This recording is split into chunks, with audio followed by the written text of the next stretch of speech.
Assalamualaikum warahmatullahi wabarakatuh. Perkenalkan, nama saya Angelista Permatasari, NPM C1B018054. Di video kali ini saya akan membahas tentang dana pensiun. Pengertian dari dana pensiun adalah badan hukum yang mengelola dan menjalankan program yang menjanjikan manfaat pensiun bagi pesertanya. Diatur dalam Undang-Undang Nomor 11 Tahun 1992. Tujuan dana pensiun yaitu 1. Bagi pemberi kerja. Yang pertama, kewajiban moral. Yang kedua, loyalitas. Yang ketiga, kompetensi pasar tenaga kerja. Sedangkan tujuan bagi karyawan yaitu rasa aman terhadap masa yang akan datang dan kompensasi yang lebih baik. Tujuan bagi lembaga pengelolaan dana pensiun yang pertama, memperoleh keuntungan dengan berinvestasi, dan yang terakhir, turut membantu dan mendukung program pemerintah. Asas, fungsi, dan norma dana pensiun. Yang pertama, asas dana pensiun.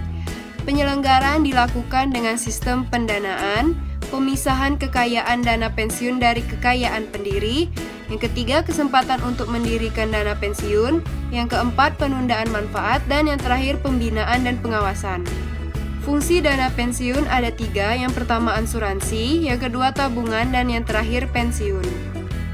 Norma di dalam dana pensiun. Yang pertama, manfaat pensiun bagi peserta didasarkan atas himpunan iuran ditambah bonus. Yang kedua, uang pertanggungan bagi peserta yang meninggal atau cacat sebelum masa pensiun diberikan penuh. Yang ketiga, nilai tunai bagi peserta yang berhenti sebelum mencapai masa pesertaan 3 tahun hanya didasarkan atas himpunan iuran sendiri ditambah bonus. Dan yang keempat, nilai tunai bagi peserta yang berhenti setelah 3 tahun, perhitungan nilai tunai didasar atas himpunan iuran sendiri dan iuran pemberi kerja serta bonus. Dan yang terakhir, pembayaran manfaat pensiun, uang pertanggungan, dan nilai tunai ditujukan kepada peserta atau ahli waris peserta yang ditunjuk dalam sertifikat dana pensiun.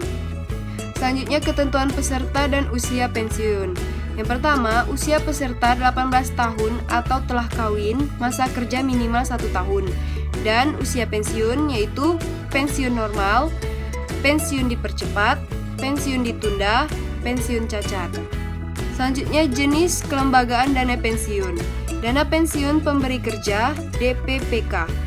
Dana pensiun yang dibentuk oleh orang atau badan yang mempekerjakan karyawan selaku pendiri untuk menyelenggarakan program pensiun manfaat pasti dan program pensiun iuran pasti bagi kepentingan sebagian atau seluruh karyawan sebagai peserta, dan yang menimbulkan kewajiban terhadap pemberi kerja, diatur dalam Undang-Undang Nomor 11 Tahun 1992.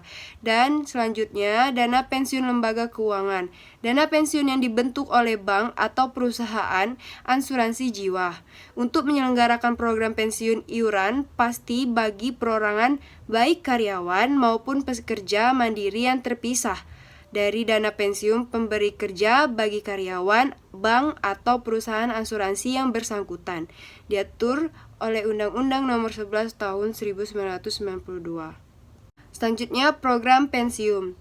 Program pensiun iuran pasti. Program pensiun yang iurannya ditetapkan dalam peraturan dana pensiun dan seluruh iuran serta hasil pengembangannya dibukukan pada rekening masing-masing peserta sebagai manfaat pensiun. Iuran ditanggung oleh perusahaan dan karyawan. Penentuan jumlah iuran. Yang pertama, money purchase plan. Yang kedua, saving plan. Di dalam saving plan ada 4 jenis, yaitu nilai manfaat, usia rata-rata karyawan, skala gaji perusahaan, jumlah masa kerja. Profit sharing plan. Program pensiun yang sumber pembiayaan atau iurannya berasal dari presentasi tertentu dan keuntungan yang diperoleh perusahaan sebelum pajak. Yang ketiga, saving plan, artinya pada program ini hampir sama dengan money purchase plan. Perbedaannya hanya pada besar iuran ditentukan oleh pekerja. Program pensiun iuran pasti (PPIP). Rumus perhitungan PPIP sekaligus yaitu iuran pensiun sama dengan 3 dikali faktor penghargaan per tahun dalam desimal dikali penghasilan dasar pensiun per tahun. Rumus perhitungan PPIP bulanan yaitu iuran pensiun sama dengan 3 dikali faktor penghargaan per tahun dalam persentase dikali penghasilan dasar pensiun per tahun. Kelebihan dan kelemahan PPIP. Kelebihan yaitu pendanaan, biaya atau iuran dari perusahaan lebih dapat diperhitungkan atau diperkirakan. Yang kedua, karyawan dapat memperhitungkan besarnya iuran yang dilakukan setiap tahunnya. Yang ketiga, lebih mudah mengadministrasikan. Kelemahan PPIP yaitu penghasilan pada saat mencapai usia pensiun lebih sulit diperkirakan. Yang kedua, karyawan menanggung resiko atas ketidakberhasilan investasi. Dan yang terakhir, tidak dapat mengakomodasikan masa kerja yang telah dilalui karyawan. Peran dana pensiun, yaitu memelihara kesinambungan penghasilan pada hari tua dalam rangka mewujudkan keadilan sosial bagi seluruh rakyat Indonesia. Sarana penghimpunan dana guna meningkatkan peran serta masyarakat dalam pembangunan nasional. Dan yang terakhir, menambah motivasi dan ketenaga kerja sehingga meningkatkan produktivitas. Kelemahan program pensiun. 1. Belum ada ketentuan yang mengatur hal-hal yang mendasar. Yang kedua, pengelolaan YDP masih banyak yang kurang profesional. Arahan investasi kurang jelas. Banyak investasi dalam bentuk aktiva tetap yang kurang produktif. Administrasi keuangan kurang dipersiapkan dengan baik, investasi gedung kantor yang berlebihan atau terlalu mewah, manajemen kurang peduli terhadap perbaikan manfaat pensiun, keuntungan lembaga atau yayasan dana pensiun yang besar tidak diimbangi dengan perbaikan manfaat yang sepadan.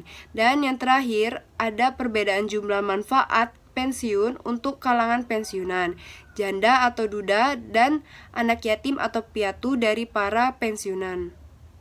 Adapun keunggulan dari dana pensiun, yang pertama, pengelola yang ditunjuk seyogyanya profesional, loyal, jujur, serta memiliki rencana jangka panjang. Dan yang kedua, dibebaskan dari pajak penghasilan.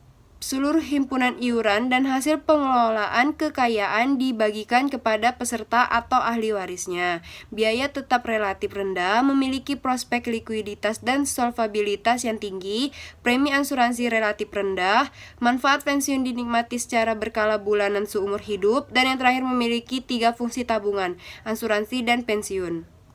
Asas-asas di dalam dana pensiun yaitu asas keterpisahan kekayaan dana pensiun dari kekayaan pendirinya atau perusahaan induknya. Yang kedua, asas penyelenggaraan dalam sistem pendanaan, asas pembinaan dan pengawasan, dan yang keempat, asas penundaan manfaat.